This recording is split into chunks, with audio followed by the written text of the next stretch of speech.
When you're working with embroidery machines, mistakes are gonna happen, but there are things you can do to prevent some of these common problems and avoid ruining your expensive blanks. Hey guys, welcome to the Sewing Report. I'm Jen. This channel is all about making sewing and crafts fun and approachable, and I've decided to wear my mistake. This week I've been doing some embroidery projects. I bought a few fleece jackets, and this is one I messed up on. I've been using my embroidery machine for a few years now, and like all of us, I'm not perfect. I mess up. I was doing this one monogramming the chest, and I took a few shortcuts, and I didn't take the time and do the proper preparation when I was doing the hooping process and lining up the jacket, and it's crooked. So in this video, I want to share a few things that I did wrong with this particular project, how you can cut down on some of these more common mistakes, and I'm going to share a few bonus tips that I've recently picked up. The machine used here is the Brother PE800 embroidery machine. I have an entire playlist of videos on how to use it, different projects I've done, and common questions. To quickly answer questions I get on every embroidery video, no, it does not do regular sewing, and no, it does not recognize image files. They have to specifically be digitized using embroidery software. But anyways, we need a design. Enter Embrilliance Essentials. I got this huge pack of fonts and other stuff on Etsy, and we'll be using the 1.5 inch Slick Monogram alphabet and frame. I've done a couple videos about using this embroidery software if you need a quick primer. It's easy to drag and drop the elements into a project and move them around to where you want them to be. These are my initials, and with Embrilliance, I'm able to save both the project file and the design in the correct format for my machine. Brother uses .pes. I keep my designs on the computer and store the most used ones on a USB drive that plugs into the embroidery machine. We're working with an Amazon Basic zip-up fleece.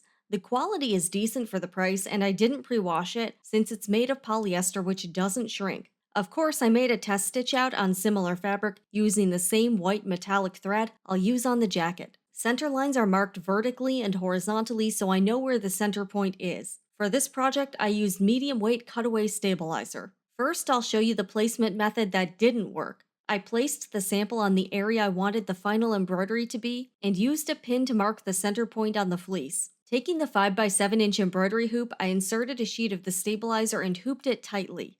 Then I marked center lines both horizontally and vertically with an air-soluble marking pen and a roller. Some of the supplies featured in this video can be found in the Sewing Report Etsy shop. I will typically float thicker material instead of hooping it by laying it over top of a hoop with stabilizer already in it. This prevents those dreaded hoop marks in the fabric, and it's easier for me to manage. My old method involved putting down painter's tape over the hoop and spraying temporary adhesive on the stabilizer before laying down the fabric. This does work, but takes some time and can use quite a bit of tape. However, I decided to try a viewer recommendation of getting a cheap steering wheel cover from the dollar store to protect the hoop instead. It was indeed $1 and came in a number of very loud prints. I ended up trimming off some of the excess stabilizer outside the hoop so the cover fit better over it. Back into the makeshift spray booth to apply more adhesive. Wow, so much easier and less waste.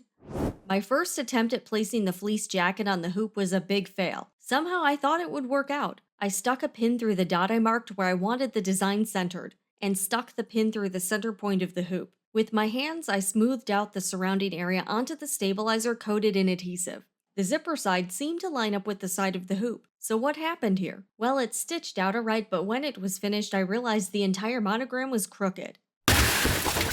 Take 2 with the second fleece jacket. This one's blue. We start off similarly by placing the sample to see how it would look on the jacket. This time I busted out the quilting ruler to mark some lines on the material. I used the center seam where the zipper is as a reference line. By the way, this is an air-soluble pen, so the marks will disappear. Not only did I mark on the outside, but replicated the same lines on the inside using a pin.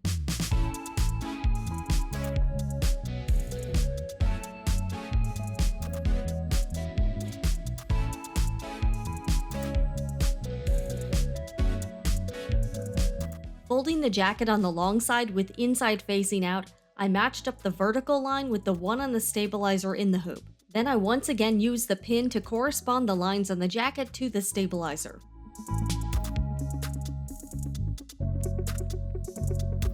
So did this make a difference when I stitched out the monogram? You better believe it did. Check out the results. Now it's actually straight up and down on the fleece. When you place the hoop into the embroidery module on the machine, whatever is to the right of it gets jammed into the arm of the embroidery machine. For bulkier projects, this can be a bit inconvenient. You end up trying to shove excess material out of the way as the design stitches out. To eliminate this issue, flip the project upside down and hoop it so the excess material faces the part that clips onto the embroidery module. On the touchscreen menu of the machine, don't forget to rotate the design so it's also upside down on the screen, but will stitch out correctly in the garment. By doing this, all of the bulk will be out of the way and not up in the machine's throat space. When the design stitches out, you won't have to worry about it, and the process goes a little smoother. I love marking pens, but darker fabrics can be tricky, as the ink doesn't show up very well on them.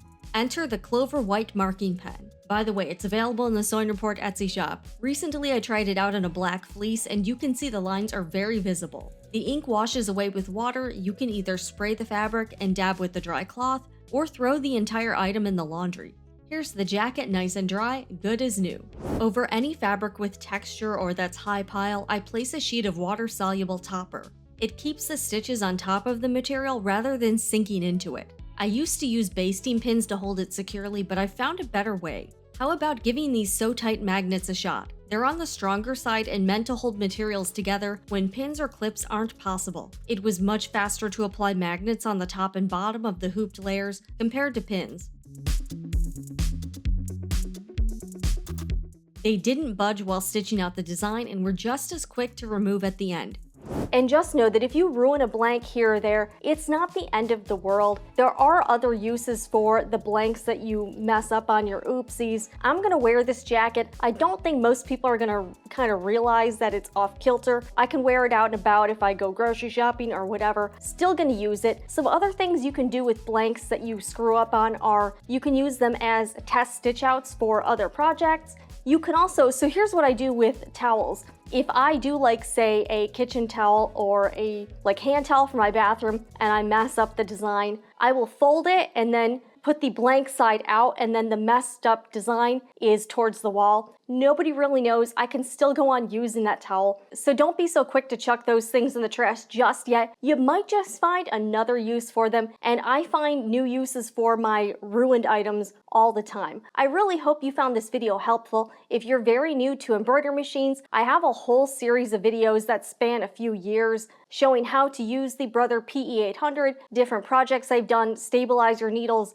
everything. And I've also done some videos about the Embrilliance Essentials embroidery software, so I hope you check those out as well. If you did appreciate the information in this video, I would love for you to hit that like button, subscribe to the Sewing Report for everything sewing crafts and DIY projects, and hit that notification bell so you can know whenever I'm uploading or doing a live stream. I'm Jen with the Sewing Report. See you guys again in the next video, and remember, whatever you're doing, make it fun.